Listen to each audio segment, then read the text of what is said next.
ಪಿಕ್ ವಿಶೇಷ ಕಾರ್ಯಕ್ರಮಕ್ಕೆ ಸ್ವಾಗತ. ನಾನು ಸಿಂಚನಾ.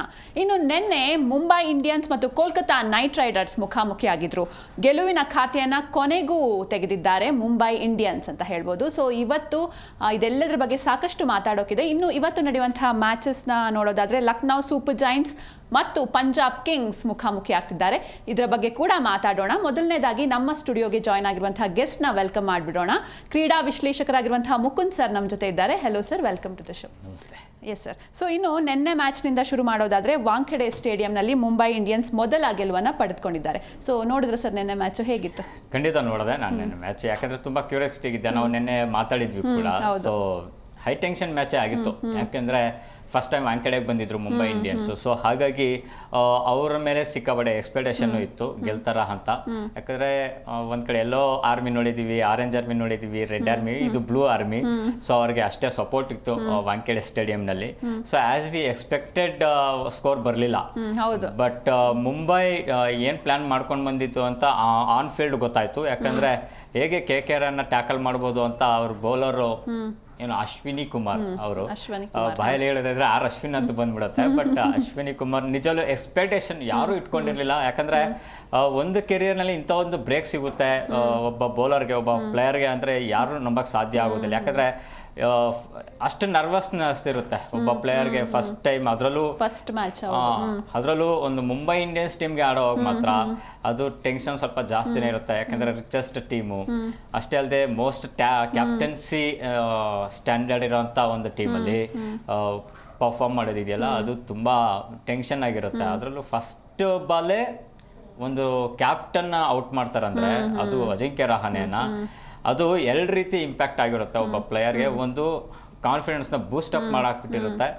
ಇನ್ನೊಂದು ಏನಪ್ಪಾ ಅಂದ್ರೆ ನರ್ವಸ್ನೆಸ್ ಇನ್ನೂ ಸ್ವಲ್ಪ ಜಾಸ್ತಿ ಆಗ್ಬಿಡುತ್ತೆ ಆ ಟೈಮಲ್ಲಿ. ಸೊ ಅವೆರಡನ್ನೂ ಕೂಡ ಮಿಕ್ಸ್ಡ್ ರಿಯಾಕ್ಷನ್ಸ್ ಆ ಬೌಲರಲ್ಲಿ ನಾವು ಖುಷಿ ನೋಡ್ಬೇಕಾಯ್ತು ರಹಾನೆನ ಔಟ್ ಮಾಡಿದಾಗ. ಆ್ಯಂಡ್ ನಿಜವೂ ಆ ಬೌಲರ್ ಬಗ್ಗೆ ನಾವು ಇನ್ನೂ ಹೇಳೋ ಸಾಕಷ್ಟಿದೆ. ಬಟ್ ನೆನ್ನೆ ಮ್ಯಾಚಲ್ಲಿ ನಿಜ ಹೇಳಬೇಕಾದ್ರೆ ನಾವು KKR ಅನ್ನ ನಾನು ನೋಡೇ ಇಲ್ಲ. ನಾನು ಅಂತ ಒಂದು ಡಿಫೆಂಡಿಂಗ್ ಚಾಂಪಿಯನ್ ಅಂತ ಏನು ಕರಿತೀವಿ ಅಂತ ಒಂದು KKR ತಂಡ ನಿನ್ನೆ ವಾಂಖೆಡೆ ಸ್ಟೇಡಿಯಂನಲ್ಲಿ ಕಾಣಿಸ್ಲೇ ಇಲ್ಲ. ಸೊ ಕಂಪ್ಲೀಟ್ಲಿ ಡಾಮಿನೇಷನ್ ಕಂಡಿದ್ದು ಮುಂಬೈ ಇಂಡಿಯನ್ಸ್. ಅದರಲ್ಲೂ ಎಸ್ಪೆಷಲಿ ಬೌಲಿಂಗು. ಬ್ಯಾಟಿಂಗ್ ಅಲ್ಲಿ ನನಗೇನು ಅಂತ ಇದೇನಿರಲಿಲ್ಲ, ನಾನು ಮುಂಚೆನೆ ಹೇಳಿದ್ದೆ. ಯಾಕಂದ್ರೆ ಸ್ಕೋರ್ ಕಡಿಮೆ, ಒಂದ್ಸಲಿ ಬೌಲರ್ ಕೆಲಸ ಕರೆಕ್ಟಾಗಿ ಮಾಡಿಬಿಟ್ರೆ ಬ್ಯಾಟ್ಸ್ಮನ್ಗಳು ಅವ್ರ ಯಾಕೆಂದ್ರೆ ಮೊದಲೇ IPL ಜೋಫ್ರಾ ಆರ್ಚರ್ ಹೇಳ್ತಾ ಇದ್ರು ಇದನ್ನ T20 ಕ್ರಿಕೆಟ್ ಅನ್ನ ಬ್ಯಾಟ್ಸ್ಮನ್ಗಳನ್ನ ಲೀಗ್ ಅಂತ ಇಟ್ಬಿಡಿ ಅಂತ. ಸೊ ಹಾಗಾಗಿ ಅವ್ರಿಗೆ ಬ್ಯಾಟ್ಸ್ಮನ್ಗಳಿಗೆ ಚಿಂತೆ ಇರಲ್ಲ ಸ್ಕೋರ್ ಮಾಡೋದು. 200 ಇದ್ರು ಹೊಡಿತಾರೆ. ಯಾಕಂದ್ರೆ ಹೋಮ್ ಗ್ರೌಂಡ್ ಅಲ್ಲಿ ಇದ್ದಾಗ ಅದು ಎಂತ ಟೀಮ್ ಇದ್ರು ಅದೊಂದು ಬೂಸ್ಟ್ ಅಪ್ ಇರುತ್ತೆ, ಕಾನ್ಫಿಡೆಂಟ್ ಇರುತ್ತೆ. ಸೊ ಕೇವಲ 116 ರನ್ನು ಹೊಡೆದಿದ್ದು. ಸೊ ಹಾಗಾಗಿ ಮುಂಬೈ ಇಂಡಿಯನ್ಸ್ಗೆ ಕಾನ್ಫಿಡೆನ್ಸ್ ಇದ್ದೇ ಇದ್ಬಿಡುತ್ತೆ. ಸೊ ಹಾಗಾಗಿ ಫಸ್ಟ್ ಅವ್ರು ಏನ್ ಮಾಡ್ಬೇಕು ಅನ್ಕೊಂಡಿದ್ರು ಬೌಲಿಂಗ್ ಅಲ್ಲಿ, ಅದನ್ನ ಯಶಸ್ವಿಯಾಗಿ 100ಗೆ 200% ಮಾಡಿದ್ರು. ಹಾಗಾಗಿ ಮುಂಬೈ ಗೆದ್ದ. ಸರ್, ಇನ್ನು ನಿನ್ನೆ ನೀವು KKR ವಿನ್ ಆಗಬೇಕು ಅಂತ ಹೇಳಿದ್ರಿ. ನಿಮ್ಗೆ ಎಷ್ಟು ಡಿಸಪಾಯಿಂಟ್ ಆಯ್ತು ಮ್ಯಾಚ್ ನೋಡಿ? ಡಿಸಪಾಯಿಂಟ್ಮೆಂಟ್ ಏನಿಲ್ಲ. ಗೇಮ್ ಆಗಿ ನಾವು ನೋಡ್ತೀವಿ ಯಾವತ್ತು. Win R loss, last finally ಒಬ್ರು ಗೆದ್ರೆ ನಾವು ಸಂತೋಷ ಪಟ್ಟೆ ಬರ್ತೀವಿ. ಅದೇ RCB ಆ ಸ್ಥಾನದಲ್ಲಿ ಇದ್ದಿದ್ರೆ ಅದು ಬೇರೆ ಕತೆ ಆಗ್ತಾ ಇತ್ತು, ಎಂಥವ್ರಿಗೂ ಡಿಸಪಾಯಿಂಟ್ಮೆಂಟ್. KKR ಅಫ್ಕೋರ್ಸ್ ನಾನು ಮುಂಚೆನೆ ಹೇಳಿದ್ದೆ, ಅವ್ರು ಡಿಫೆಂಡಿಂಗ್ ಚಾಂಪಿಯನ್ ಆಗಿರೋದ್ರಿಂದ ಎಕ್ಸ್ಪೆಕ್ಟೇಷನ್ ಅವ್ರಿಗೂ ಇರುತ್ತೆ. ಆ್ಯಂಡ್ ಲೀಡಿಂಗ್ ಯಾರು ಇರೋ ಅಜಿಂಕ್ಯ ರಹಾನೆ ಮಾಡ್ತಾ ಇರೋವಂಥದ್ದು. ಸೊ ಅವ್ರ ಟೀಮು ಕೂಡ ಅಷ್ಟೇ ಸ್ಟ್ರಾಂಗ್ ಆಗಿದೆ. ಅದರಲ್ಲೂ ನೀವು KKR ಟೀಮಲ್ಲಿ ತುಂಬಾ ಜನ ಯಾಕೆ ಇಷ್ಟಪಡ್ತಾರೆ ಅಂದ್ರೆ 3 ಬ್ಯಾಟ್ಸ್ಮನ್ಗಳ ಮೇಲೆ ಅವ್ರು ತುಂಬಾ ಹಿಡಿಟ್ಕೋತಾರೆ. T20 ಕ್ರಿಕೆಟ್ ಆಗಿರೋದ್ರಿಂದ ಒಂದು ಸುನಿಲ್ ನರೇನ್ ಅಂಡ್ ಮಿಡ್ಲಲ್ಲಿ Rinku Singh and Andre Russell. ಇವ್ರ 3 ಆಟವನ್ನ ನೋಡೋದಕ್ಕೆ ಅದು 2 ಕಣ್ಣು ಸಾಕೋಗೋದಿಲ್ಲ ಅಂತ ಹೇಳ್ತಾ ಇರ್ತಾರೆ. ಯಾಕಂದ್ರೆ ಅವ್ರದ್ದು ಬ್ಯಾಟಿಂದ ಏನು ಬರೆದಿದ್ರು 6ಗಳೇ ಬರುತ್ತೆ. ಬಟ್ ಈ 3 ಅಟ್ರ್ ಫ್ಲಾಪ್ ಆಗಿದ್ದು ನೆನ್ನೆ KKRಗೆ ಬಿಗ್ ಲಾಸೇ. ಬಟ್ ಅದು ಕೂಡ ಎಂತ ಲಾಸ್ ಆಗಿದೆ ಅಂದ್ರೆ ಲಾಸ್ಟ್ ಅಲ್ಲಿ ಇದ್ದಂತ ಮುಂಬೈ 6th ಪೊಸಿಷನ್ ಬಂದಿದೆ. ಈಗ 6th ಪೊಸಿಷನ್ ಅಲ್ಲಿ ಇದ್ದಂತ KKR ಟೀಮ್ ಇವಾಗ ಲಾಸ್ಟ್ ಅಲ್ಲಿ ಬಂದು ಕೂತ್ಕೊಂಡಿದೆ. ಅಂದ್ರೆ ಇದೆ ನಾವು 6th ಪೊಸಿಷನ್ ಅಲ್ಲಿ ಇದೆ, KKR ಇನ್ನೊಂದು ಮ್ಯಾಚ್ ಗಿದ್ರೆ ಫಸ್ಟ್ ಬರುತ್ತೆ, ಸೆಕೆಂಡ್ ಬರುತ್ತೆ ಅಂತ ಕ್ಯಾಲ್ಕುಲೇಷನ್ ಇರುತ್ತಲ್ಲ, ಆ ಕ್ಯಾಲ್ಕುಲೇಷನ್ ಎಲ್ಲ ಉಲ್ಟಾ ಪಲ್ಟಾ ಮಾಡೋದೇ T20 ಕ್ರಿಕೆಟ್. ಅದು ಎಸ್ಪೆಷಲಿ IPL ಅನ್ಪ್ರೆಡಿಕ್ಟಬಲ್. ಸೊ ನೆನ್ನೆ ನಿಜವೂ ಎಂತವ್ರಿಗೂ ಒಂದು ಶಾಕ್ ಆಗಿರುತ್ತೆ. KKR ಇವತ್ತು ನೋಡಿ ಡಿಫೆಂಡಿಂಗ್ ಚಾಂಪಿಯನ್ ಅಂಕಪಟ್ಟಿಯಲ್ಲಿ ಲಾಸ್ಟ್ ಅಲ್ಲಿ ಇದೆ ಅಂದ್ರೆ ಯಾರು ಕೂಡ ನಮಗ್ ಸಾಧ್ಯ ಆಗೋದಿಲ್ಲ. ಇದು ಅವ್ರಿಗೆ ಕೆಲವು ಒಂದೇ ಒಂದು ಸೋಲು, ಫಸ್ಟ್ RCB ಮೇಲೆ ಸೋತಿದ್ರು, ಈಗ ಮತ್ತೆ ಇವ್ರ ಮೇಲೆ. ಬಟ್ ಈ 2 ಲಾಸು ಮೇ ಬಿ ಅವ್ರಿಗೆ ತುಂಬಾ ಹೊಡೆತಾ ಬೀಳ್ತಾ ಹೋಗ್ತಾ ಇರುತ್ತೆ. ಅವ್ರು ಮತ್ತೆ ಕಮ್ ಬ್ಯಾಕ್ ಮಾಡಬೇಕಂದ್ರೆ ಸಿಕ್ಕಾಪಟ್ಟೆ ಕಷ್ಟ ಆಗ್ತಾ ಹೋಗುತ್ತೆ ಮುಂದಿನ ದಿನಗಳಲ್ಲಿ. ಓಕೆ ಸರ್, ಇನ್ನು ಈ ಕೋಲ್ಕತ್ತಾ ಟೀಮ್ ಸ್ಟಾರ್ಟಿಂಗ್ ಬ್ಯಾಟಿಂಗಲ್ಲೇ ಒಂದು ಎಡವು ಬಿಟ್ರು ಅಂತ ಹೇಳ್ಬೋದು. ಸುನಿಲ್ ನಾರಾಯಣ್ ಆಗಿರ್ಬೋದು, ಅಜಿಂಕ್ಯ ರಹಾನೆ ಅವರೆಲ್ಲ ಒಂಥರ ಸ್ಟಾರ್ಟೇ ಚೆನ್ನಾಗಿ ಆಗಲಿಲ್ಲ ಅವ್ರದ್ದು. ಸೊ ಈ ಕೋಲ್ಕತ್ತಾ ಟೀಮ್ದು ಏನೆಲ್ಲ ಮೈನಸ್ ಪಾಯಿಂಟ್ಸ್, ಎಲ್ಲೆಲ್ಲಿ ಎಡುವುದ್ರು ನೆನ್ನೆ? ಅಲ್ಲ, ಎಡವಿದ್ದೆ ಕಂಪ್ಲೀಟ್ ಆಗಿ ಎಡುವುದ್ರು ಅವರು. ಒಂದು 100ಕ್ಕೆ 1% ಕೂಡ ಅವ್ರ ಪಾಸಿಟಿವ್ನೆಸ್ ನೆನ್ನೆ ಅವ್ರ ಬೌಲಿಂಗಲ್ಲಾಗಿರಲಿ ಬ್ಯಾಟಿಂಗಲ್ಲಾಗಿರಲಿ ಅದಾಗಲೇ ಇಲ್ಲ. ಯಾಕಂದರೆ ನೀವು ಸುನಿಲ್ ನಾರಾಯಣ ನೋಡಿ RCB ಮೇಲೆ ಎಂಥ ಬ್ಯಾಟಿಂಗ್ ಆಡಿದ್ರು ಅಂತ ನನಗೆ ಒಂದು ಇದಾಗ್ತಾ ಇರುತ್ತೆ. ಸುನಿಲ್ ನಾರಾಯಣ್ ಎಸ್ಪೆಷಲಿ ನೋಡಿ, ಅವ್ರು RCB ಮೇಲೆ ತುಂಬ ಚೆನ್ನಾಗಿ ಆಡ್ತಾರೆ. ಎಷ್ಟೋ ಮ್ಯಾಚ್ಗಳು RCB ಸೋಲ್ಸಿರೋದು ಸುನಿಲ್ ನಾರಾಯಣ್ KKR ಅಲ್ಲಿ. ಸೊ ನನಗೆ ಅದೊಂದು ಟೆನ್ಷನ್ ಕಟ್ತಿತ್ತು RCB ಮ್ಯಾಚಲ್ಲಿ. ಬಟ್ ನಾವು RCB ಟೀಮ್ ಬ್ಯಾಟಿಂಗಲ್ಲಿ ತುಂಬ ಚೆನ್ನಾಗಿ ಆಡಿದ್ರು. ಆದರೆ ನೆನ್ನೆ ಆಡಿದಂಥ ಮ್ಯಾಚಲ್ಲಿ ನಾವು ನೋಡಿದ್ರೆ ಎಸ್ಪೆಷಲಿ ಫಸ್ಟು ಎಂಥ ಇವರಿದ್ದಾರೆ ಅಂದರೆ ಇಬ್ಬರು ಎಡಗೈ ಬ್ಯಾಟ್ಸ್ಮನ್ಗಳು. ಒಬ್ಬರು ಕ್ವಿಂಟನ್ ಡಿಕಾಕ್ ಇದ್ದಾರೆ, ಒಬ್ಬರು ಸುನಿಲ್ ನಾರಾಯಣ್ ಇದ್ದಾರೆ. ಇವರಿಬ್ಬರು ಕೂಡ ಇಬ್ಬರು ಮ್ಯಾನರಿಸಮ್ ಬೇರೆ ಇದೆ. ಯಾಕಂದರೆ ಕ್ವಿಂಟನ್ ಡಿಕಾಕ್ ಹೇಗೆ ಅಂದರೆ ಅವರು ಸ್ಥಿರತೆ ಅನ್ನೋದಿರೋದಿಲ್ಲ, ಕನ್ಸಿಸ್ಟೆನ್ಸಿ ಇರೋದಿಲ್ಲ. ಆದರೆ ಒಂದ್ಸಲಿ ಕಚ್ಕೊಂಡ್ರೆ ಆ ವಯ್ಯ 100% 50+ ಹೋಗೇ ಹೋಗ್ತಾರೆ, 80+ ಅಂತೂ ಹೋಗಿ ಹೋಗ್ತಾರೆ ಅಂತ ಇದು. ಅದರಲ್ಲೂ ಕೂಡ ಅವರು ಸೆಕೆಂಡ್ ಮ್ಯಾಚಲ್ಲಿ ಅವರು ಒಳ್ಳೆ ಫಾರ್ಮ್ ಮಾಡಿ ಗೆಲ್ಸಿಕೊಟ್ಟಿದ್ರು. ಆದರೆ ಕಟ್ ಹಾಕ್ಬಿಟ್ರು ಅವ್ರನ್ನ. ಎಸ್ಪೆಷಲಿ ನಾವು ಸುನಿಲ್ ನಾರಾಯಣ ಫಸ್ಟ್ ಓವರೇ ಕಳ್ಕೊತೀವಿ ಅಂದರೆ ಪವರ್ ಪ್ಲೇಯಲ್ಲಿ, ಅದೇ ಒಂದು ಶಾಕ್. ಎಸ್, KKRಗೆ ಅಲ್ಲೇ ನಿಮಗೆ ಮಿನಿಮಮ್ ಅಂದ್ರೂ ಒಂದು 30 to 40 ರನ್ಸ್ ಮಿಸ್ ಆಯಿತು ಅಂತ. ಕ್ವಿಂಟನ್ ಡಿಕಾಕು ಅದೇ ಹೇಳಿದ್ನಲ್ಲ, ಅವರು ನಿಂತ್ಕೊಂಡ್ರೆ ಇಲ್ಲಾಂದ್ರೆ ಔಟ್ ಆಗ್ತಾರೆ. ಓಕೆ, ಬಟ್ ಸುನಿಲ್ ನಾರಾಯಣನ್ನ ಔಟ್ ಮಾಡಿದ್ದು ಬಿಗ್ ಚೇಂಜ್ ಆಯಿತು. ಆ್ಯಂಡ್ ಫಾರ್ಚುನೇಟ್ ಮುಂಬೈಗೆ ಅಶ್ವಿನಿ ಕುಮಾರ್ ಫಸ್ಟ್ ಬಾಲಲ್ಲೇ ರಹಾನೆನ ತೆಗೆದಿದ್ದು. ಯಾಕೆಂದ್ರೆ ರಹಾನೆ ಹೇಗೆ ಅಂದರೆ ಅವ್ರು ಬಿಗ್ ಇನ್ನಿಂಗ್ಸ್ ಕೊಡ್ತಾರೆ. ಆಸ್ ಎ ಕ್ಯಾಪ್ಟನ್ ಆಗಿ ಹೇಗೆ ಆಡಬೇಕು ಅನ್ನೋದು ತುಂಬ ಚೆನ್ನಾಗಿ ಗೊತ್ತಿದೆ ಅವ್ರಿಗೆ. ಆ್ಯಂಡ್ ನಾವು ದೇಶೀಯ ಕ್ರಿಕೆಟ್ ಅಂತ ಹೇಳ್ತೀವಲ್ಲ, ಅದರಲ್ಲೂ ಕೂಡ ನಾವು ಲಾಸ್ಟ್ 1 years ಇದು ನೋಡಿದ್ರೆ Rahane is very good. And ಕ್ಯಾಪ್ಟನ್ಸಿಯಲ್ಲಿ ಅವ್ರು ಹೇಗೆ ಅಂದರೆ ಅವರು ಲೋಕಲ್ ಇದರಲ್ಲೂ ಮ್ಯಾಚ್ಗಳನ್ನ ಸಿಕ್ಕಾಬಳೆ ಗೆಲ್ಲಿಸಿದ್ದಾರೆ, ಇಂಟರ್ನ್ಯಾಷನಲ್ ಮ್ಯಾಚ್ಗಳಲ್ಲೂ ಇಂಡಿಯಾವನ್ನ ಗೆಲ್ಲಿಸ್ಕೊಟ್ಟಿದ್ದಾರೆ. ಸೊ ಬೆಸ್ಟ್ ಕ್ಯಾಪ್ಟನ್ಸ್ ಅಂತ ನಾವು ಹೇಳ್ಬೋದು ರಹಾನೆಯನ್ನು. ಸೊ ಇಂಥ ಒಂದು ಕ್ಯಾಪ್ಟನ್ನ ಔಟ್ ಮಾಡಿದ್ದಲ್ಲದೆ ಮಿಡ್ಲ್ ಆರ್ಡ್ರಲ್ಲಿ ಎಂತೆಂಥ ಬ್ಯಾಟ್ಸ್ಮನ್ಗಳನ್ನು ಸ್ಪಿನ್ನರ್, ಕೇವಲ 23 ವರ್ಷ ಪಂಜಾಬ್ನ ಹುಡುಗ, ಎಂತೆಂಥ ಬ್ಯಾಟ್ಸ್ಮನ್ಗಳಂದರೆ ಇನ್ಯಾರು ರಹಾನೆ ಅವ್ರನ್ನ ಇದು ಮಾಡಿದ್ರು, ಆಮೇಲೆ ಕನ್ನಡಿಗ ಮನೀಶ್ ಪಾಂಡೆನ ಇದು ಮಾಡಿದ್ರು, ಆಮೇಲೆ ರಿಂಕು ಸಿಂಗು, ಆಂಡ್ರೆ ರಸೆಲ್. ಈ ಒಂದು ಏನಾದರೆ ಬುಡ ಅಂತ ಹೇಳ್ತೀವಲ್ಲ ಒಂದು ತಂಡಕ್ಕೆ, ಅದನ್ನು ಕಂಪ್ಲೀಟಾಗಿ ವಾಶೌಟ್ ಮಾಡಿದ್ದು ಅಶ್ವಿನಿ ಕುಮಾರ್. ಸೊ ರಿಯಲಿ ಆ ಒಂದೇ ಮ್ಯಾಚ್ ಟರ್ನ್ ಆಗೋದಕ್ಕೆ ಇದು. ಬಟ್ KKRನ ಲೂಪ್ ಪಾಯಿಂಟ್ಸ್ ನಾವು ಯಾವುದು ಅಂತ ಸ್ಪೆಸಿಫಿಕ್ ಆಗಿ ನೆನ್ನೆ ಮ್ಯಾಚಲ್ಲಂತೂ ಹೇಳೋಕ್ಕಾಗಲ್ಲ. Completely domination by Mumbai Indians ಅಷ್ಟೇ. ಓಕೆ ಸರ್, ಇನ್ನು ನಿನ್ನೆ ಮುಂಬೈ ಕಮ್ ಬ್ಯಾಕ್ ಮಾಡಿದೆ, ಫಸ್ಟ್ ವಿನ್ನ ಪಡೆದುಕೊಂಡಿದೆ. ಮುಂಬೈ ಅವ್ರಿಗೆ ಇವಾಗ ಏನೇನೆಲ್ಲ ಪ್ಲಸ್ ಪಾಯಿಂಟ್ಸ್ ಆಯಿತು ನೆನ್ನೆ ಅಂತ, ಏನೆಲ್ಲ ಚೇಂಜ್ ಮಾಡ್ಕೊಂಡಿದ್ರು ಅವರು? 100% ಬೂಸ್ಟ್ ಅಪ್ ಬಂದಿರುತ್ತೆ. ಅವ್ರು ಅನ್ಕೊಂಡಿರ್ತಾರೆ ಎಸ್ 2-2ಕ್ಕೆ ಸೋತಾಗ, ನಾವು ಫಸ್ಟ್ ಮ್ಯಾಚ್ ಸೋತಾಗ ಏನು ಅನಿಸಿತ್ತು ಅಂದರೆ ಹಾರ್ದಿಕ್ ಪಾಂಡ್ಯ ಬರಬೇಕಾಗಿತ್ತು ಅಂತ ಕೆಲವೊಂದು ಮಾತುಗಳು ಬಂದವು. ಯಾಕಂದರೆ ಮಿಡ್ಲ್ ಆರ್ಡ್ರಲ್ಲಿ ಅವ್ರಿಗೆ ಒಂದು ಸ್ಟ್ರೆಂತ್ ಬೇಕಾಯಿತು, ಆಲ್ರೌಂಡರ್ ಆಗಿರ್ತಾರೆ. ಸೊ ಅದಾದ್ರ ಮೇಲೂ ಕೂಡ ಸೆಕೆಂಡ್ ಮ್ಯಾಚ್ ಸೋಲ್ತಾರೆ ಅಂದರೆ ಅವ್ರಿಗೆ ಟೆನ್ಷನ್ ಶುರು ಆಗಿರುತ್ತೆ, ಎಲ್ಲೋ ಮಿಸ್ ಹೊಡಿತಾ ಇದೆ ಅಂತ ಅವ್ರು ಫೈಂಡ್ ಔಟ್ ಮಾಡ್ಕೊಳಕ್ಕೆ ಟೈಮ್ ಕೂಡ ತುಂಬ ಶಾರ್ಟೇಜ್ ಇತ್ತು ಮುಂಬೈ ಇಂಡಿಯನ್ಸ್ಗೆ. ಸೊ ಆ ಟೈಮಲ್ಲಿ ಬಟ್ ನನಗೆ ಅವ್ರಿಗೆ ವರ್ಕೌಟ್ ಆಗಿದ್ದಂದ್ರೆ ಹೋಮ್ ಗ್ರೌಂಡೇ ಮೇಯ್ನ್ ಆಗಿ. ಯಾಕಂದರೆ ವಾಂಖೇಡೆ ಪಿಚ್ ಬಗ್ಗೆ ಅವ್ರು ಸಿಕ್ಕಾಪಟ್ಟೆ ಅರ್ಥ ಮಾಡ್ಕೊಂಡಿದ್ದಾರೆ ಅವರು. ಅಷ್ಟೇ ಅಲ್ಲದೆ ಅಲ್ಲಿರೋ ಮುಂಬೈಕರ್ಗಳೇ ಜಾಸ್ತಿ ಇರೋದ್ರಿಂದ ಆ ಪಿಚ್ಚಲ್ಲಿ ಆ ಥರ ಇರುತ್ತೆ. ಆ್ಯಂಡ್ ಇನ್ನೊಂದೇನಪ್ಪ ಅಂದರೆ ಎಸ್ಪೆಷಲಿ ಅಂದರೆ ಸ್ಪಿನ್ ಬೌಲಿಂಗು ಅವ್ರಿಗೆ ನೆನ್ನೆ ಒಬ್ಬ ಇದು ಮಾಡಿದ್ದು. ಸೊ ಜೊತೆಗೆ ಪುತ್ತೂರು, ಕೇರಳದ ವಿಘ್ನೇಶ್ ಪುತ್ತೂರು ಕೂಡ ಅವ್ರು ಫಸ್ಟ್ ಮ್ಯಾಚ್ ಚೆನ್ನಾಗಿ ಮಾಡಿದರು. ಸೊ ಇದೊಂದು ಏನು ಇದಾಗುತ್ತಂದರೆ ಮುಂಬೈ ಟೀಮ್ನಲ್ಲಿ, ಎಸ್ ಈ ಒಂದು ಡಿವಿಷನ್ ಅಂದರೆ ಸ್ಪಿನ್ ಅಟ್ಯಾಕಿಂಗ್ ಟೀಮನ್ನು ನಾವು ಸೀನಿಯರ್ಸ್ಗಿಂತ ಜೂನಿಯರ್ಸ್ ಕೈಯಲ್ಲೂ ಅಂದರೆ ಫ್ರೆಷರ್ಸ್ ಕೈಯಲ್ಲೂ ಕೂಡ ನಾವು ಆಡಿಸ್ಬೋದು ಅಂತ ಇವಾಗ ಗೊತ್ತಾಗಿರುತ್ತೆ. ಆ್ಯಂಡ್ ಇನ್ನೊಂದು ಮಿಚೆಲ್ ಸ್ಯಾಂಟ್ನರ್ ಬಗ್ಗೆ ಹೇಳಬೇಕು. ಅವರು ಕೂಡ ನ್ಯೂಜಿಲೆಂಡ್ ಟೀಮ್ ಕ್ಯಾಪ್ಟನ್, ಚಾಂಪಿಯನ್ಸ್ ಟ್ರೋಫಿಯಲ್ಲಿ ಆ ಟೀಮನ್ನು ಅವರು ಫೈನಲ್ ಕರ್ಕೊಂಡ್ಬಂದಿದ್ರು. ಸೊ ಅಷ್ಟು ಸ್ಟ್ಯಾಂಡರ್ಡ್ ಇರೋವಂಥ ಒಬ್ಬ ಆಟಗಾರ. ಮುಂಬೈಗೆ ಲಾಸ್ಟ್ ಇನ್ನು 3 ತಿಂಗಳು, ಇನ್ನು 3 ಮ್ಯಾಚ್ಗಳಲ್ಲಿ ಅವರು ಇನ್ನು ಫಾರ್ಮ್ಗೆ ಬರಲಿಲ್ಲ. ಹೇಳ್ಕೊಳ ಅಂತ ಇದ್ದೇನೆ, ಲಾಸ್ಟಲ್ಲಿ ಅವರು 1 ವಿಕೆಟ್ ಪಡ್ಕೊಂಡಿದ್ದು ಕೂಡ. ಸೊ ಹಾಗಾಗಿ ನಾವು ಫಸ್ಟ್ ಇದು ಮಾಡಿದೆ, ಎಲ್ಲರೂ ವಿಕೆಟ್ ತೆಗೆದಿದ್ರು, ಇನ್ನೊಂದು ವಿಕೆಟ್ ಇದ್ದಾಗ ಅವರು ಪಡ್ಕೊಂಡಿದ್ದು ಸ್ಯಾಂಟ್ನರು. ಸೊ ಅಂಥ ಇಂಪ್ಯಾಕ್ಟ್ ಆಗ್ತಾ ಇಲ್ಲ. ಸೊ ಇನ್ನು ಉಳಿದಂತೆ ಫಾಸ್ಟ್ ಬೌಲಿಂಗಲ್ಲೂ ಕೂಡ ಅವ್ರಿಗೆ ಇದಾಗ್ತಾ ಇಲ್ಲ. ಇನ್ನು ಟ್ರೆಂಟ್ ಬೋಲ್ಟ್ ಮೇಲೆ ಇದಾಗ್ತಾ ಇದೆ ನೋಡಿ. ಟ್ರೆಂಟ್ ಬೋಲ್ಟ್ ಫಸ್ಟ್ ಮ್ಯಾಚ್ ಚೆನ್ನಾಗಿ ಮಾಡಿದ್ರು, ಆದರೆ ನಿನ್ನೆ ಮ್ಯಾಚಲ್ಲಿ ನಾವು ನೋಡೋದಾದ್ರೆ ಒಂದೇ ವಿಕೆಟ್ ಪಡೆದಿದ್ದು ಕೂಡ. ಸೊ ಇದೇನಾಗಿರುತ್ತೆ ಅಂದರೆ ಟ್ರೆಂಟ್ ಬೋಲ್ಟ್ ಮೇಲೆ ಎಲ್ಲರೂ ಡಿಪೆಂಡ್ ಆಗಿದ್ದಾರೆ, ಅಲ್ಲಿ ಪ್ರೆಷರ್ ಕ್ರಿಯೇಟ್ ಆಗ್ತಾ ಇದೆ ಅಂತ ತುಂಬ ಚೆನ್ನಾಗಿ ಗೊತ್ತಾಗುತ್ತೆ. ಸೊ ಹಾಗಾಗಿ ಮುಂಬೈ ಇಂಡಿಯನ್ಸು ಏನು ನಾವು ಗೆದ್ದಿದ್ದೀವಿ ಅನ್ನೋ ಸಂಭ್ರಮದಲ್ಲಿರ್ತಾರೆ, ಆದರೆ ಅವ್ರಿಗೆ ಚಾಲೆಂಜಸ್ ಮಾತ್ರ ಸಿಕ್ಕಾಪಟ್ಟೆ ಜಾಸ್ತಿ ಇದೆ.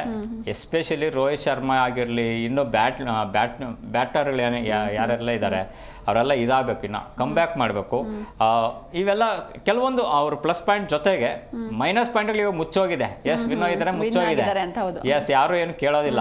ಬಟ್ ನಾಳೆ ಮತ್ತೆ ಒಂದು ದಿನ ಮ್ಯಾಚ್ ಏನು ಸೋತ್ರು ಅಂದರೆ ಅವಾಗ ಗೊತ್ತಾಗುತ್ತೆ ಇದ್ರ ಇಂಪ್ಯಾಕ್ಟ್ ಏನೆಲ್ಲ ಆಗ್ತಾ ಇದೆ. ನಾವು ಲೂಪ್ ಪಾಯಿಂಟ್ಸನ್ನು ಫಸ್ಟ್ ನೋಡ್ತಾ ಹೋಗಬೇಕು. ಯಾವುದೇ ಟೀಮ್ ಆದರೂ ಕೂಡ ಒಂದು ಗೆದ್ದಿದ್ದೀವಿ ಅಂದರೆ ಗುಡ್ ನ್ಯೂಸ್. ಅದು ಹೋಮ್ ಗ್ರೌಂಡಲ್ಲಿ ಗೆದ್ದಿರೋದು. ಹೋಮ್ ಗ್ರೌಂಡಲ್ಲಿ ಗೆದ್ದಿರೋದಕ್ಕಿಂತ ನೀವು ಹೊರಗಡೆ ಗೆಲ್ತಿರಲ್ಲ, ಅದು ಹೆಚ್ಚು ಕಾನ್ಫಿಡೆನ್ಸ್ ಕೊಡುವಂಥದ್ದು. ಹೋಮ್ ಗ್ರೌಂಡಲ್ಲಿ ಗೆಲ್ತಾರೆ ಅದು ಕೂಡ. ಸೊ ಹಾಗಾಗಿ ಮುಂಬೈ ಇಂಡಿಯನ್ಸ್ಗೆ 30-70 ಅಂತ ನಾನು ಹೇಳ್ತೀನಿ. ಅವ್ರು ಕಮ್ ಬ್ಯಾಕ್ ಒಂದು ಗೆದ್ದಿರೋದು ಸಂತೋಷನೇ, ಆದರೆ ಇನ್ನು 70 ಪಾಯಿಂಟ್ಸ್ ಅವ್ರಿಗೆ ಇನ್ನು ಲೂಪ್ ಪಾಯಿಂಟ್ಸನ್ನು ಅವ್ರು ಕರೆಕ್ಟ್ ಮಾಡ್ಕೋಬೇಕಾಗುತ್ತೆ. ನೋಡೋಣ ಮುಂದಿನ ದಿನಗಳಲ್ಲಿ ಮುಂಬೈ ಯಾವ ರೀತಿ ಪರ್ಫಾರ್ಮೆನ್ಸ್ ನೀಡುತ್ತೋ ನೋಡಬೇಕಾಗುತ್ತೆ. ಓಕೆ ಸರ್, ಇನ್ನು ವಿಘ್ನೇಶ್ ಪುತ್ತೂರ್ ಮತ್ತು ಅಶ್ವಿನಿ ಕುಮಾರ್ ಅವ್ರ ಬಗ್ಗೆ ಮಾತಾಡಲೇಬೇಕು. ಸೊ ಇವರ ಪರ್ಫಾರ್ಮೆನ್ಸ್ನ ನೋಡಿದ್ರೆ ಇವ್ರ ಮುಂದೆ ಫ್ಯೂಚರ್ ಸ್ಟಾರ್ಸ್ ಆಗಿ ಬೆಳಿಬಹುದಾ ಹೇಗೆ ಅಂತ? 100% ಬೆಳಿಬೋದು. ನಿಮಗೆ ಗೊತ್ತಿದೆ, ವಿಘ್ನೇಶ್ ಪುತ್ತೂರನ್ನ MS ಧೋನಿನೇ ಇದು ಕರೆದು ಮಾತಾಡಿಸಿ ಆಲ್ ದಿ ಬೆಸ್ಟ್ ಹೇಳಿರೋವಂಥದ್ದು. ಅಂದರೆ ಅಷ್ಟು ಇಂಪ್ಯಾಕ್ಟ್ ಮಾಡಿದ್ರು ಚೆನ್ನೈ ಮ್ಯಾಚ್ ಮೇಲೆ ಪುತ್ತೂರು. ಸೊ ಒಬ್ಬ ಟ್ಯಾಲೆಂಟೆಡ್ ಫಸ್ಟ್ ಮ್ಯಾಚಲ್ಲೇ ಆ ಥರ ಮಾಡೋದು ಒಂದು ಪ್ಲಸ್ ಪಾಯಿಂಟು. ಆ ಒಬ್ಬ ಇದಕ್ಕೆ ಕೆರಿಯರ್ಗೆ ಅವ್ರು ತುಂಬ ಲಾಭನೇ ಆಗುತ್ತೆ. ಆದರೆ ನಿನ್ನೆ ಇದರಲ್ಲಿ ನಾವು ನೋಡೋದಾದರೆ ಏನು ನಮ್ಮ ಅಶ್ವಿನಿ ಕುಮಾರ್ ಇದು ಮಾಡಿದ್ರು, ಅವರಲ್ಲಿ ಬೌಲಿಂಗ್ ತುಂಬ ಚೆನ್ನಾಗಿ ಮಾಡಿದ್ರು. ಅಫ್ಕೋರ್ಸ್ ಒಳ್ಳೆ ಸ್ಟಾರನ್ನು ತೆಗೆದ್ರು, ಒಳ್ಳೆ ಇಂಪ್ಯಾಕ್ಟ್ಫುಲ್ಲೇ ಏನು ಮ್ಯಾನ್ ಆಫ್ ದ ಮ್ಯಾಚ್ ಕೂಡ ತೊಗೊಂಡ್ರು. ಆದರೆ ಒಂದೆರಡು ಕ್ಯಾಚ್ ಮಿಸ್ ಮಾಡಿದ್ರು. ಸೊ ಅದು ಕೂಡ ಕೌಂಟ್ ಆಗ್ತಾ ಇರುತ್ತೆ. ಡ್ರೆಸ್ಸಿಂಗ್ ರೂಮಲ್ಲಿ ಹೋಗಿ ನಾನು ಮ್ಯಾಚ್ ಗೆಲ್ಲಿಸ್ದೆ ಅನ್ನೋಕ್ಕಾಗೋದಿಲ್ಲ. ಅಲ್ಲಿ ಹೇಳ್ತಾರೆ 2 ಕ್ಯಾಚ್ ಮಿಸ್ ಮಾಡಿದ್ಯಾ ಅಂತ. ಸೊ ಆ ಥರ ಇದು ಮಾಡೋಕ್ಕಾಗೋದಿಲ್ಲ. ಪ್ಲಸ್ ಫಸ್ಟ್ ಮ್ಯಾಚಲ್ಲೇ ಆ ಥರ ಮಾಡಿದ್ದಾರೆ ಅಂದರೆ ಕ್ಯಾಪ್ಟನ್ಸ್ ರೋಹಿತ್ ಶರ್ಮಾ ಆಲ್ವೇಸ್ ಟ್ಯಾಲೆಂಟ್ಸ್ನ ಅವ್ರು ಪ್ರಮೋಟ್ ಮಾಡ್ತಿರ್ತಾರೆ. ಅವರು ಏನೇ ಇದ್ರು ಕೂಡ ಅವ್ರನ್ನ ಹೇಗೆ ಅವ್ರ ಸೀನಿಯರ್ಸ್ ಇವಾಗ ಕೆಲಸ ಮಾಡ್ತಿರೋದೇ ಅದು. ವಿರಾಟ್ ಕೊಹ್ಲಿ RCBಲಿ ವಿರಾಟ್ ಆಗಿರ್ಬೋದು, CSKಲಿ ಧೋನಿ ಆಗಿರ್ಬೋದು, ಮುಂಬೈನಲ್ಲಿ ರೋಹಿತ್ ಶರ್ಮಾ ಇರ್ಬೋದು. ಅವರು ಎಲ್ಲ ಟ್ಯಾಲೆಂಟ್ಗಳನ್ನು ಇಲ್ಲಿಗೆ ಕರ್ಕೊಂಬಂದು ಅವ್ರನ್ನ ಹೇಗೆ ಬೆಳೆಸ್ಬೇಕು ಅಂತಲೇ ಯೋಚನೆ ಮಾಡ್ತಾರೆ. ಮ್ಯಾಚ್ ಆದಮೇಲೂ ಕೂಡ ಅಪೋನೆಂಟ್ ಟೀಮ್ ಆಗಿದ್ರು ಕೂಡ ಅವ್ರಿಗೆ ಗೈಡೆನ್ಸ್ ಕೊಡುವಂಥದ್ದು ಇವ್ರ ಜವಾಬ್ದಾರಿ, ಅದನ್ನ ಕೆಲಸ ಮಾಡ್ತಿದ್ದಾರೆ. ಸೊ ಇವರಿಬ್ಬರ ಇದು ಫ್ಯೂಚರು ಮೇ ಬಿ ಈ ಸೀಸನಲ್ಲಿ ಡಿಸೈಡ್ ಆಗುತ್ತೆ. ಇವಾಗಲೇ ಅವ್ರ ಇನ್ನು ಕೆರಿಯರ್ ದೊಡ್ಡ ಸ್ಟಾರ್ಗಳಾಗ್ತಾರೆ ಅಂತ ಮ್ಯಾಚ್ ನೋಡಿ ಹೇಳಕ್ಕಾಗಲ್ಲ, ಸಾಧ್ಯನೇ ಇಲ್ಲ. ಅದು T20 ಫಾರ್ಮ್ಯಾಟು, ಹಾಕೋದೇ 4 ಓವರ್. ಸೊ 4 ಓವರ್ಗೆ ಅವ್ನ ಫಿಟ್ನೆಸ್ ಎಷ್ಟು, ಅವ್ನ ಪರ್ಫಾರ್ಮೆನ್ಸ್ ಎಷ್ಟು, ಇವೆಲ್ಲ ನೋಡ್ತಾರೆ. ಅದೇ ನೀವು ಟೆಸ್ಟಲ್ಲಿ ಆಡುವಂಥ ಕೆಪಾಸಿಟಿ ಇದೆಯಾ, ಇವತ್ತು BCCI ಏನಾದರೂ ಹುಡುಕ್ತಾ ಇದ್ರೆ ಟೆಸ್ಟ್ ಆಡುವಂಥ ಫಿಟ್ನೆಸ್ ಇರುವಂಥ ಪ್ಲೇಯರ್ಸ್ನೇ ಹುಡುಕ್ತಾ ಇರೋವಂಥದ್ದು.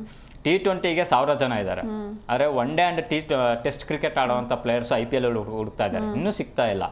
T20ಯಲ್ಲಿ ವೆರಿ ಸಿಂಪಲ್ ಫಿಟ್ನೆಸ್, ಜಿಮ್ ಮಾಡ್ತಾರೆ, ವರ್ಕೌಟ್ ಮಾಡ್ತಾರೆ, ಬಂದು ಇದು ಮಾಡಿಬಿಡ್ತಾರೆ. ಸೊ ಈಗಲೇ ಹೇಳೋಕ್ಕಾಗೋದಿಲ್ಲ ಈ ಇಬ್ಬರ ಬಗ್ಗೆ. ಬಹುಶಃ ಈ ಒಂದು ಇನ್ನ 11 ಪಂದ್ಯಗಳಿದೆ ಮುಂಬೈಗೆ, ಇದರಲ್ಲಿ ಅವ್ರು ಹೇಗೆ ತಾನು ರೂಪಿಸ್ಕೋತಾರೋ ನೋಡ್ಬೇಕಾಗುತ್ತೆ. ಓಕೆ ಸರ್, ಇನ್ನು ನಮ್ಮ ರೋಹಿತ್ ಶರ್ಮಾ ಅವ್ರ ಬಗ್ಗೆ ಮಾತಾಡೋದಾದ್ರೆ ಫಸ್ಟ್ 3 ಮ್ಯಾಚಸ್ ಅವ್ರದ್ದು ಏನು ಪರ್ಫಾರ್ಮೆನ್ಸ್ ಅಷ್ಟೊಂದೇನು ಇರಲಿಲ್ಲ. ಸೊ ಅವ್ರ ಬಗ್ಗೆ ಹೇಳೋದಾದ್ರೆ ಖಂಡಿತ ರೋಹಿತ್ ಶರ್ಮಾ ಬಗ್ಗೆ ಇಟ್ಸ್ ಎ ಡಿಸಪಾಯಿಂಟ್ಮೆಂಟ್ ಅಂತಾನೆ ಹೇಳಬೇಕು. ಅವ್ರು ಆಲ್ರೆಡಿ T20 ಕ್ರಿಕೆಟಿಂದ ದೂರ ಆಗ್ಬಿಟ್ಟಿದ್ದಾರೆ. ವರ್ಲ್ಡ್ ಕಪ್ ಗೆದ್ದಿದ್ದಾಯ್ತು, T20 ಕ್ರಿಕೆಟಿಂದ ದೂರ ಆಗಿದ್ದಾಯ್ತು.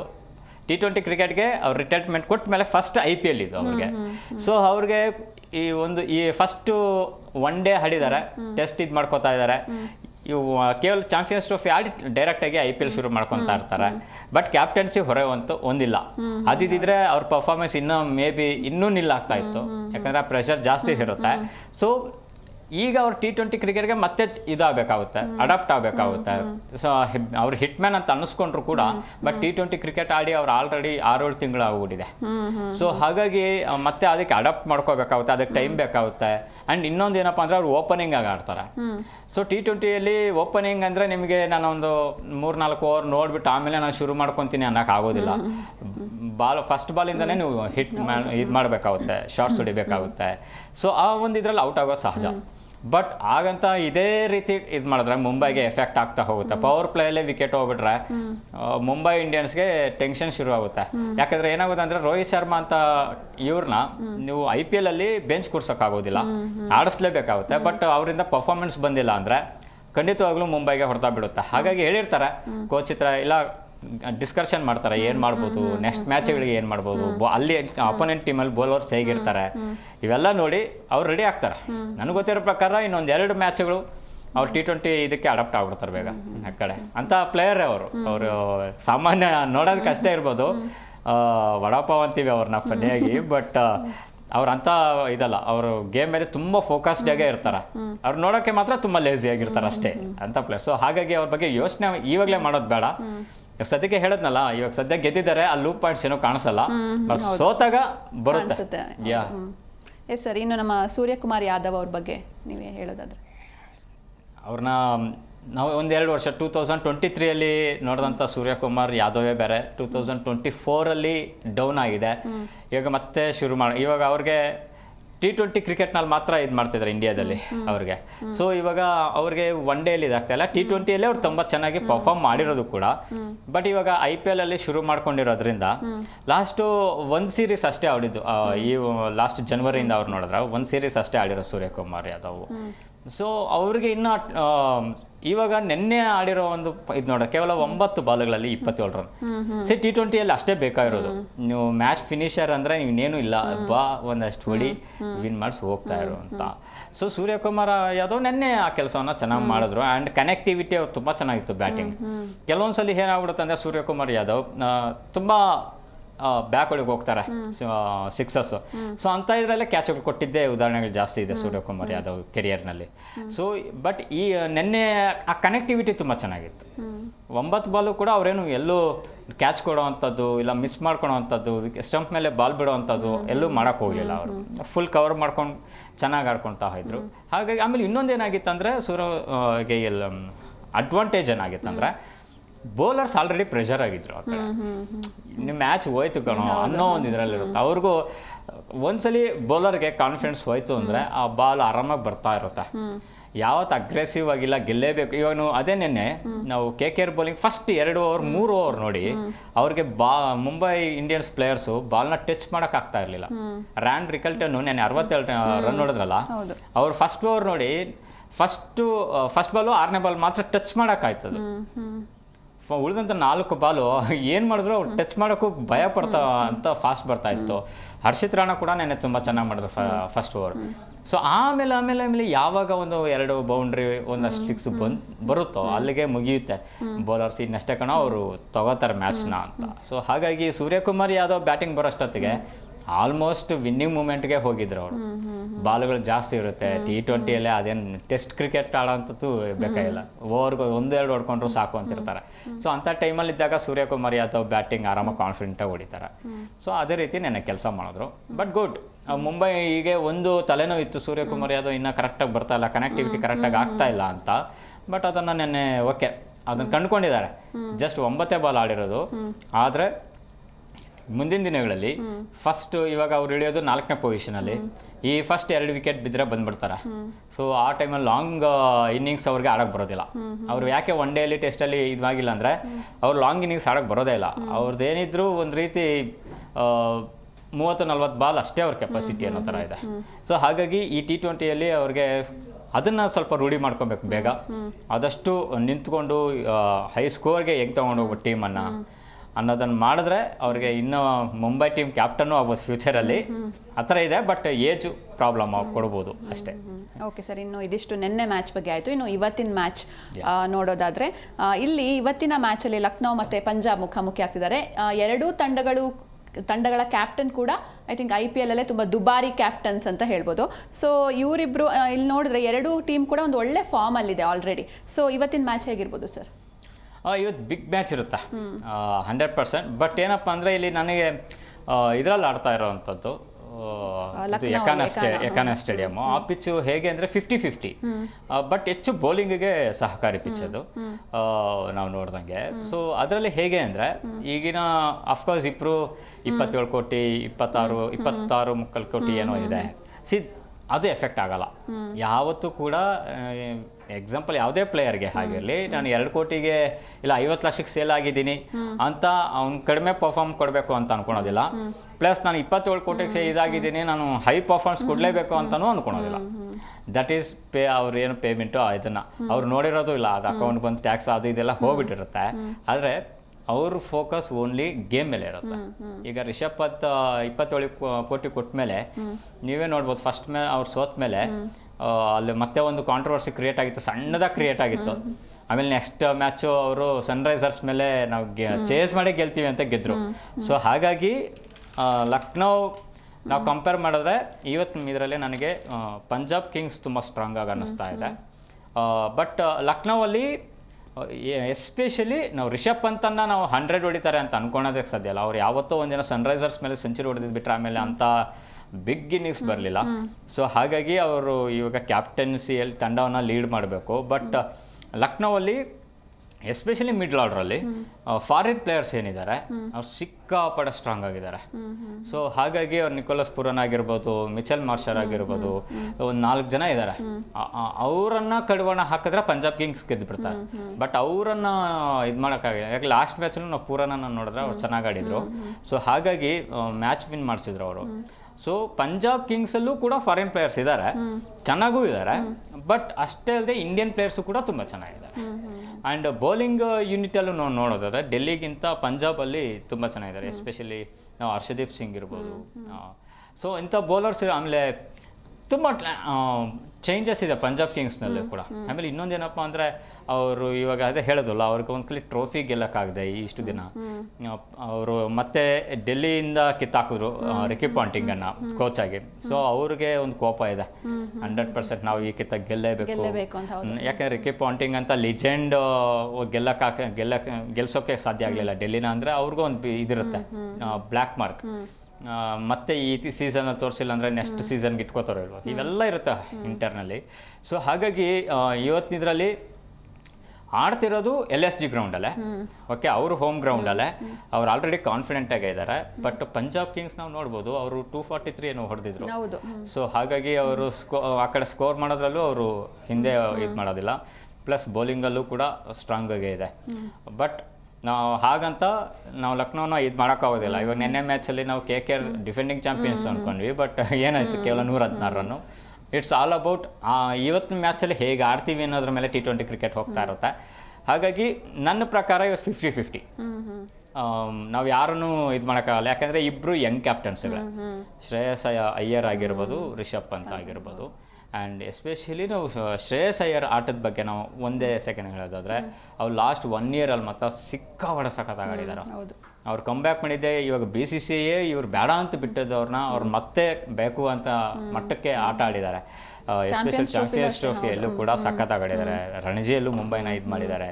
ಸೊ ಹಾಗಾಗಿ ಹೋಪ್ ಇರೋದು ಇವತ್ತು ಶ್ರೇಯಸ್ ಅಯ್ಯರ್ ಬ್ಯಾಟಿಂಗ್ ಮೇಲೆ ಎಲ್ಲರಿಗೂ ಇರುತ್ತೆ. ಲೀಡಿಂಗ್ ವಾಟ್ ಎವರ್ ಇರ್ಬೋದು, ಬಟ್ ಬ್ಯಾಟಿಂಗಲ್ಲಿ ನನಗೆ ಶ್ರೇಯಸ್ ಅಯ್ಯರ್ ಇವತ್ತು ಸ್ವಲ್ಪ ಸ್ಕೋರ್ ಮಾಡ್ತಾರೆ. ರಿಷಬ್ ಪಂತ್ ಮೇಲೆ ಒಂದು ಹೊರೆ ಇದೆ, ಅವ್ರ ಬ್ಯಾಟಿಂದ ಏನು ಸ್ಕೋರ್ ಬರ್ತಾ ಇಲ್ಲ ಅಂತ. ಹಾಗಾಗಿ ರಿಷಬ್ ಪಂತ್ ಕೂಡ ಇವತ್ತು ಕಮ್ ಬ್ಯಾಕ್ ಮಾಡ್ಬೋದು. ಎಸ್ ಸರ್, ಇನ್ನು ಅದೇ ರಿಷಬ್ ಪಂತ್ ಅವ್ರ ಬಗ್ಗೆ ಮಾತಾಡೋದಾದರೆ, ಫಸ್ಟು ಮ್ಯಾಚಸಲ್ಲಿ ಒಂದು ಬ್ಯಾಟಿಂಗ್ ಅಂತ ಹೇಳ್ಕೊಳ್ಳೋ ಅಂಥ ಪರ್ಫಾರ್ಮೆನ್ಸ್ ಏನು ಕೊಡಲಿಲ್ಲ ಅವರು. ಸೊ ಅದೇ ಕಾರಣ ಏನಿರ್ಬೋದು ಸರ್ ಅವರ ಡೌನ್ಫಾಲ್ ಇನ್ ಬ್ಯಾಟಿಂಗ್? ಏನಾಗಿರುತ್ತೆ ಅಂದರೆ, ಈ ಬೌಲರ್ಸು ಹೇಗೆ ಅಂದರೆ ಒಬ್ಬ ಮಿಂಚ್ತಾ ಇದ್ದಾರೆ ಅಂದರೆ, ಸಖತ್ತಾಗಿ ಆಡ್ತಿದ್ದಾರೆ ಅಂದರೆ, ಅವ್ರ ಲೂಪ್ ಪಾಯಿಂಟ್ಸ್ನ ಕಂಡುಹಿಡಿಯೋದೇ ಬೌಲರ್ಸ್ನ ಕೆಲಸ ಆಗಿರುತ್ತೆ. ಸೊ ಎಸ್ಪೆಷಲಿ ನಾವು ವಿರಾಟ್ ಕೊಹ್ಲಿ ಇದರಲ್ಲೂ ಕೂಡ ಅವ್ರು ಎಷ್ಟೋ ವರ್ಷಗಳಿಂದ ಅವ್ರು ಎಷ್ಟು ಬಾಧೆ ಪಡ್ತಿದ್ದಾರೆ ಅಂತ ಗೊತ್ತಿದೆ. ಸೊ ಔಟ್ ಸೈಡ್ ಬರೋ ಇದನ್ನು ಅವರು ಟಚ್ ಮಾಡಿ ಔಟ್ ಆಗ್ತಿದ್ದಾರೆ. ಸೊ ಹಾಗೆ ರಿಷಬ್ ಪಂತ್ ವಿಚಾರದಲ್ಲೂ ಹಾಗೆ ಇದೆ. ಅವರು ಎಸ್ಪೆಷಲಿ ಅವ್ರು ಅಟ್ಯಾಕಿಂಗ್ ಮೋಡಲ್ಲೇ ಇರ್ತಾರೆ, ಯಾವತ್ತೂ ಅದು ಅಟ್ಯಾಕಿಂಗ್ ಮೋಡೆ. ಬಟ್ ಅವ್ರದ್ದೇ ಕನೆಕ್ಟಿವಿಟಿ ಕರೆಕ್ಟಾಗಿ ಆಗ್ತಾ ಇಲ್ಲ ಇನ್ನು. ಅವರು ಎಷ್ಟೋ ಸಲ ಬ್ಯಾಟ್ನ ಬೀಸಿರೋದು ಇದೆ. ಸೊ ಕೈ ಜಾರು ಹೋಗ್ತಾ ಇರುತ್ತೆ. ಆಮೇಲೆ ಅವ್ರಿಗೆ ಕ್ಯಾಪ್ಟನ್ಸಿ ಹೊರೆ ಇದ್ರೂ ಕೂಡ ಅವು ಯಾವುದನ್ನು ಅವ್ರು ಮುಲಾಜ್ ನೋಡೋದಿಲ್ಲ. ಅವ್ರದ್ದು ಯಾವತ್ತಿದ್ರೂ ಮೈಂಡು ಹೊಡಿಬೇಕು ಅಂತಿರ್ತಾರೆ. ಹಾಗಾಗಿ ಬೌಲರ್ಸು ಸಿಂಪಲ್ ಆಗಿ ಆರಾಮಾಗಿ ರಿಷಬ್ ಪಂತ್ ಹೇಗೆ ಇದು ಮಾಡಬೇಕು ಅಂತ ಒಂದು 4-5 ಎಕ್ಸ್ಪೆರಿಮೆಂಟ್ ಮಾಡ್ತಾರೆ, ಗೊತ್ತಾಗ್ಬಿಡುತ್ತೆ. ಇವಾಗ ಒಬ್ಬ ಬೌಲರ್ ಫಸ್ಟ್ ಒಂದು 2-3 ಬಾಲು ಹಾಕ್ತಾರೆ, ಆ ಇದರಲ್ಲಿ ಮಿಸ್ ಮಾಡ್ತಿದ್ದಾರೆ ಪಂತ್ ಅಂದರೆ that is a weakness point ಪಂತಿಗೆ.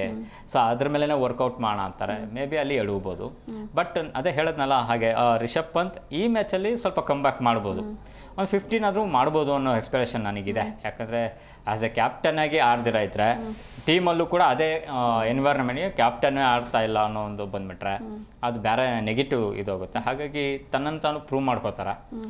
ಇವತ್ತು ಒಳ್ಳೆ ಇದೆ. ಆಮೇಲೆ ಎಸ್ಪೆಷಲಿ ಲಕ್ನೋ ಇದರಲ್ಲಿ ಆಡ್ತಿರೋದು ಕೂಡ, ಲಾಸ್ಟ್ ಮ್ಯಾಚ್ ಗೆದ್ದಿರೋದು ಕೂಡ ಪಂತ್ಗೆ ಒಂದು ಕಾನ್ಫಿಡೆನ್ಸ್ ಕೊಡುತ್ತೆ ಇವತ್ತು. ನಾನು ಹೇಳೋದು ನಾವು 50+ ಬರ್ಬೋದು ಸ್ಕೋರ್ ಪಂತ್ ಬ್ಯಾಟಿಂದ ಇವತ್ತು. ಓಕೆ ಸರ್, ಇನ್ನು ಯಾರು ವಿನ್ ಆಗ್ಬೋದು ಕ್ವಿಕ್ ಆಗಿ ಹೇಳೋದು? ಅಲ್ಲ, ಲಕ್ನೋ ಹೋಮ್ ಗ್ರೌಂಡಲ್ಲಿ ಆಡ್ತಿದ್ದಾರೆ ಇವತ್ತು.